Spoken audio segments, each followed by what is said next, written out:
Otto von Bismarck was born on April 1st, 1815, in Schönhausen, a small town in Prussia, into a family of Junkers, the landed nobility of Prussia. Growing up in this conservative, aristocratic environment, young Bismarck developed a strong sense of duty and loyalty to his homeland.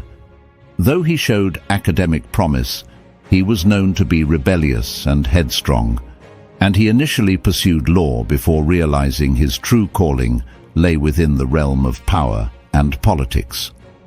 After briefly working in the legal field and serving in the Prussian civil service, Bismarck found his stride when he entered politics. By 1847, he had gained a seat in the Prussian parliament. His early political views were staunchly conservative, aligning with his belief in a strong monarchy and a united authoritarian state. When revolutionary movements swept across Europe in 1848, Bismarck stood firmly against liberal and nationalist currents, setting him apart as a defender of traditional order. His hard-line stance and fierce oratory gained him the attention of King Wilhelm I, who, in 1862, appointed Bismarck as Minister-President of Prussia. This appointment marked a pivotal moment. Bismarck's political approach, famously called realpolitik, emphasized practical and often ruthless tactics over ideological commitments. He quickly took on the challenge of unifying the German states under Prussian leadership, something that seemed like a distant dream at the time. Bismarck knew that force might be required to achieve this ambition. He once remarked, "The great questions of the time will not be resolved by speeches and majority decisions, but by iron and blood." Bismarck's path to German unification involved 3 wars, each meticulously orchestrated to avoid long-term enemies and to consolidate power.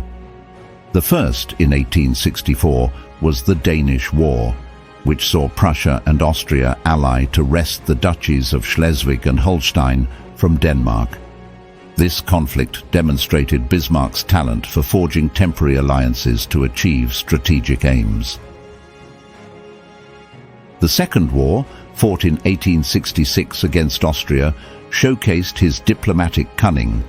He used their alliance as leverage, only to turn on Austria when the time was right, resulting in a quick victory for Prussia. This conflict, known as the Austro-Prussian War, effectively ended Austrian influence over the German states and established Prussian dominance. Rather than humiliating Austria, Bismarck wisely avoided punitive measures, thus leaving Austria as a potential ally for the future. The Franco-Prussian War in 1870 served as the final step in Bismarck's vision. By manipulating tensions between France and Prussia, he drew Napoleon III into war, a move that united the German states against a common enemy.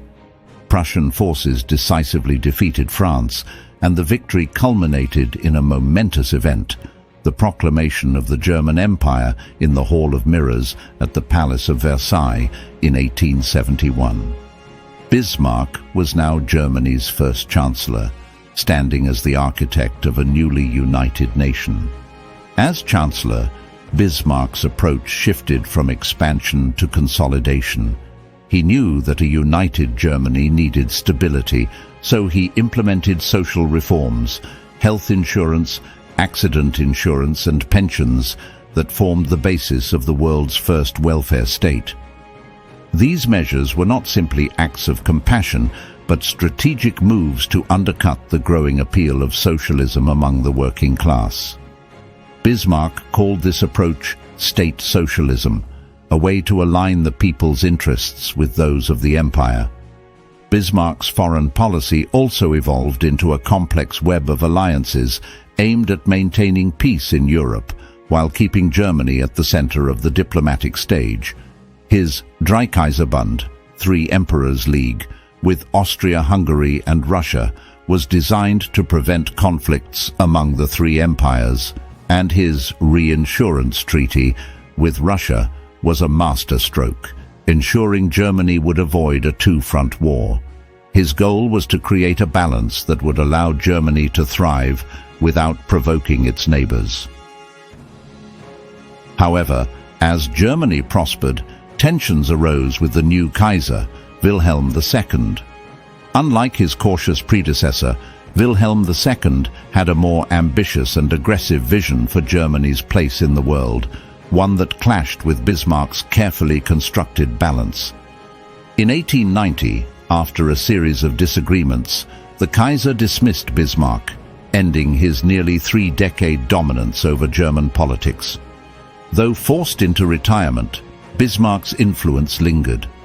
Many of his policies and diplomatic strategies continued to shape Germany, albeit without the stabilizing hand he once provided.